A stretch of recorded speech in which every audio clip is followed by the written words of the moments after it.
बेशक। जब भी उन्होंने ये कलमदान संभाला है तो पाकिस्तान मुश्किल तरीन हालात में रहा है और फिर उन्होंने इन मुश्किलात से पाकिस्तान को निकाला है।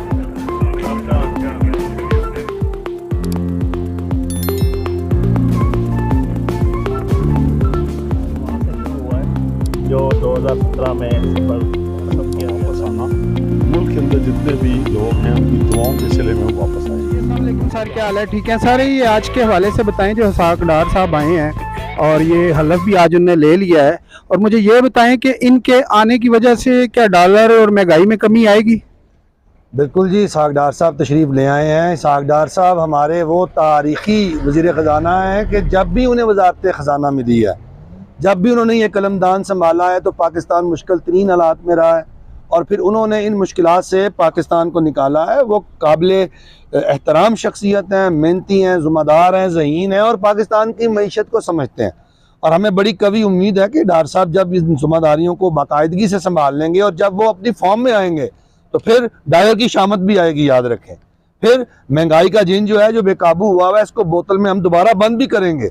और डार साहब का माजी गवाह है कि डार साहब की हमेशा पॉलिसीज ऐसी रही हैं जिससे अवामुन्नास को फ़ायदा हुआ है।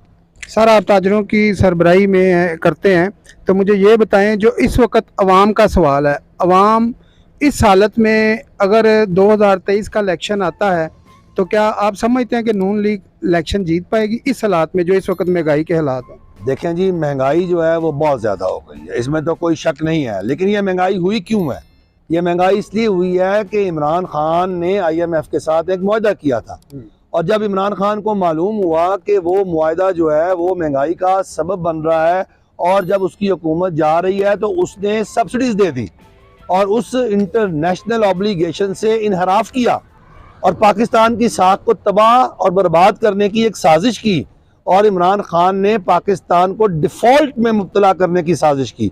मुस्लिम लीग नून ने गलत वक्त पर हुकूमत ज़रूर ली, लेकिन पाकिस्तान की बका और सलामती के लिए वो फैसले किए जो गैर मकबूल फैसले थे। लेकिन जितने गैर मकबूल फैसले होने थे वो हो गए हैं। और अब मईशत संभलेगी और अब रिलीफ मिलने का दौर आ रहा है। और इंशाअल्लाह ताला जब आइंदा इलेक्शन के अंदर मुस्लिम लीग नून जाएगी तो मुस्लिम लीग नून का वोटर जो है उसमें कतन मायूसी नहीं होगी, उसके अंदर उम्मीद होगी।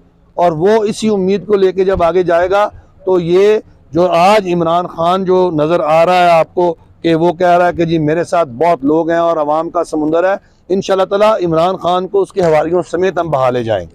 अच्छा सर, ये जो मरियम औरंगजेब साहबा के साथ हुआ है कैफ़े में, तो उसके हवाले से अब हुकूमत क्या करेगी? उन लोगों को पकड़ेगी या उनके वीज़े कैंसिल होंगे या क्या होगा? इंतहाई जुल्म हुआ है, इंतहाई ज़्यादती हुई है मरियम औरंगजेब के साथ। लेकिन उसके बरक्स देखें कि जो मरियम औरंगजेब का किरदार था वो ऐसा ज़बरदस्त किरदार था कि आज मरियम औरंगजेब की जो इज़्ज़त और कदर है वो कम से कम मेरी निगाह में तो बहुत बढ़ गई है। और मैं तो आज समझता हूँ कि मैं मरियम औरंगजेब का फ़ैन हो गया हूँ, उसके किरदार की ताकत से, मैं उसके तर्ज अमल से मरियम औरंगजेब का फ़ैन हुआ हूँ। और जो लोग मरियम औरंगजेब के साथ इस ज़्यादती के मुर्तकिब हुए हैं उनको करार वाक़ई सज़ा मिलनी चाहिए कानून के मुताबिक, जहाँ जहाँ गुंजाइश हो। और शर्म आनी चाहिए इमरान खान के सपोर्टर्स को, और शर्म आनी चाहिए इमरान खान को कि तुमने वो लोग तैयार किए हैं, तुमने वो पौध तैयार की है कि जिसको किसी का कोई लिहाज नहीं, किसी की इज्जत, किसी के एहतराम का कोई लिहाज नहीं। और तो और ख़वातीन का इज्जत और एहतराम जो है वो लोग जो इमरान खान के तैयार करदा हैं वो ख़वातीन की इज्जत और एहतराम भी नहीं करते। शर्मनाक बात है, डूब मरने का मुकाम है। Thank you sir, thank you.